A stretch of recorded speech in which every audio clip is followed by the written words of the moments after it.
Welcome to the Deep Dive. Today, we're really digging into Ryan Holiday's The Obstacle is the Way. Yeah. It's a fascinating book drawing on old Stoic ideas to argue that challenges, the tough stuff, they aren't just roadblocks. Sometimes they're actually the path forward. Exactly. And our mission today is to sort of unpack that idea for you. How can you navigate your own struggles by changing, well, first how you see them, then how you act, and finally how you kind of build up that grit to get through? Okay, let's start right there with perception. The book's core argument seems to be that obstacles get their power from us, right?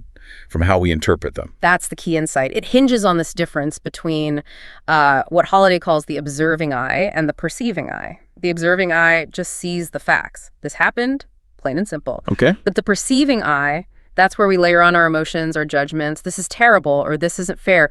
Think about John D. Rockefeller during the Panic of 1857. Chaos everywhere, right? Right, a huge crisis. But he apparently just calmly observed, saw it as a market shift, almost like a lesson, an opportunity to learn, not just panic. So it's like seeing, okay, this event occurred versus, oh no, this is a disaster for me. Precisely. But, it's crucial to acknowledge this isn't always easy. Yeah, that sounds incredibly difficult when you're actually in it. It is. You have to interrupt that gut reaction, that emotional flood. And people like Daniel Kahneman have shown how our own thinking, our biases can really get in the way.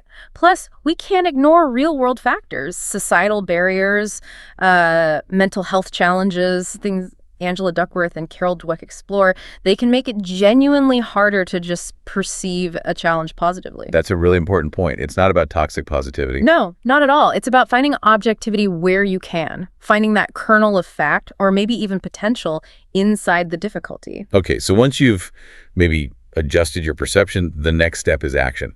This ties into that Stoic idea, separating what's in our control from what isn't. Exactly.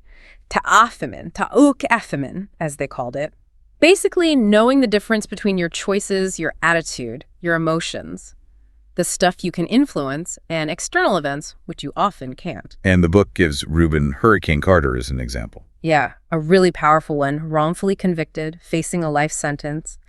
Externally, his situation looked hopeless, but he focused inward.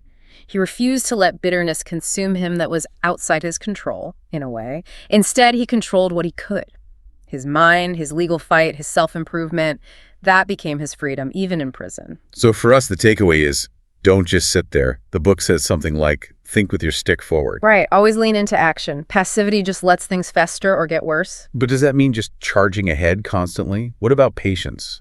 Or obstacles that really do seem too big? Well, it's about starting. It's about the courage